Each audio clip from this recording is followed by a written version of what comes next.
लोकसभा चुनाव परिणाम 2024 महत्वपूर्ण तथ्य।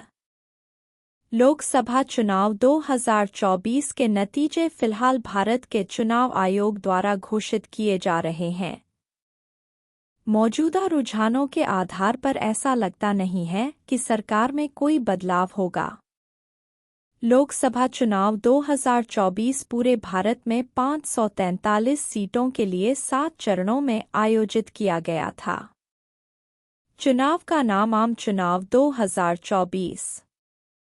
उद्देश्य लोकसभा के सदस्यों का चुनाव करें।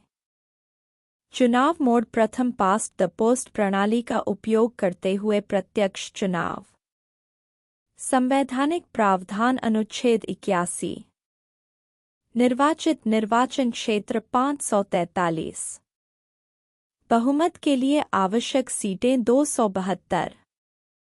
वर्तमान सत्ताधारी पार्टी गठबंधन राष्ट्रीय जनतांत्रिक गठबंधन (एनडीए). सदन के वर्तमान नेता नरेंद्र मोदी। लोकसभा चुनाव 2024 के मुख्य परिणाम। चुनाव आयोग द्वारा घोषित लोकसभा चुनाव परिणामों के आधार पर प्रमुख राजनीतिक दलों द्वारा जीती गई सीटों की संख्या इस प्रकार है। राजनीतिक दल कुल सीटें। भारतीय जनता पार्टी भाजपा 240। भारतीय राष्ट्रीय कांग्रेस (आईएनसी) 99।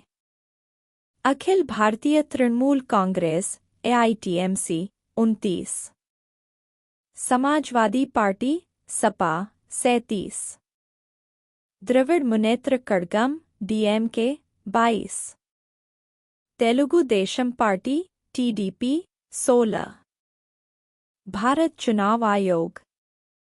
भारत का चुनाव आयोग संविधान के अनुच्छेद 324 के तहत स्थापित एक संवैधानिक निकाय है। उम्मीदवार नीचे दी गई तालिका को पढ़कर चुनाव आयोग की शक्तियों और कार्यों को समझ सकते हैं।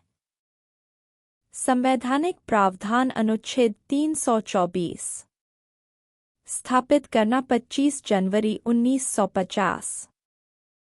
सदस्यों मुख्य चुनाव आयुक्त (सीईसी).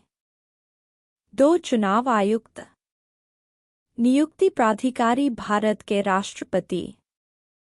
आयुक्तों का कार्यकाल 6 वर्ष या 65 वर्ष की आयु तक, जो भी पहले हो।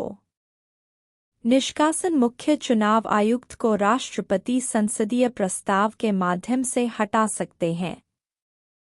अन्य चुनाव आयुक्तों को मुख्य चुनाव आयुक्त की सिफारिश पर राष्ट्रपति द्वारा हटाया जा सकता है।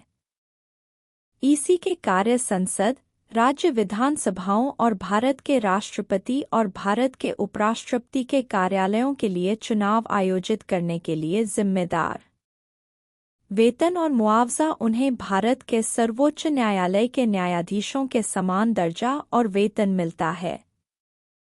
चुनाव आयोग की प्रमुख शक्तियां और कर्तव्य मतदाता सूची संकलित करना, अपने अधिकार क्षेत्र के अंतर्गत चुनाव कराना, पार्टियों के बीच चुनाव विवादों का निपटारा करना, देश में स्वतंत्र और निष्पक्ष चुनाव सुनिश्चित करना। इलेक्ट्रॉनिक वोटिंग मशीन (ईवीएम) क्या है? What is electronic voting machine (EVM) इन हिंदी?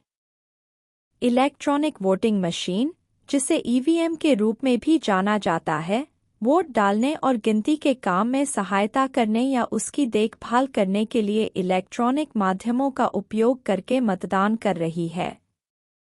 एक electronic voting machine (What is electronic voting machine in Hindi) को 2 इकाइयों के साथ डिज़ाइन किया गया है: नियंत्रण इकाई और मतदान इकाई। ये इकाइयाँ एक केबल द्वारा आपस में जुड़ी हुई हैं। ईवीएम की नियंत्रण इकाई पीठासीन अधिकारी या मतदान अधिकारी के पास रहती है। मतदाताओं को वोट डालने के लिए बैलेटिंग यूनिट को वोटिंग डिब्बे के भीतर रखा जाता है। ऐसा यह सुनिश्चित करने के लिए किया जाता है कि मतदान अधिकारी आपकी पहचान सत्यापित कर ले। Electronic voting machine (What is electronic voting machine in Hindi) के साथ मतपत्र जारी करने के बजाय मतदान अधिकारी मतपत्र बटन दबाएगा जो मतदाता को अपना वोट डालने में सक्षम बनाता है। उम्मीदवारों के नाम और या प्रतीकों की एक सूची मशीन पर उसके बगल में एक नीले बटन के साथ उपलब्ध होगी। मतदाता उस उम्मीदवार के नाम के आगे वाला बटन दबा सकते हैं जिसे वे वोट देना चाहते हैं।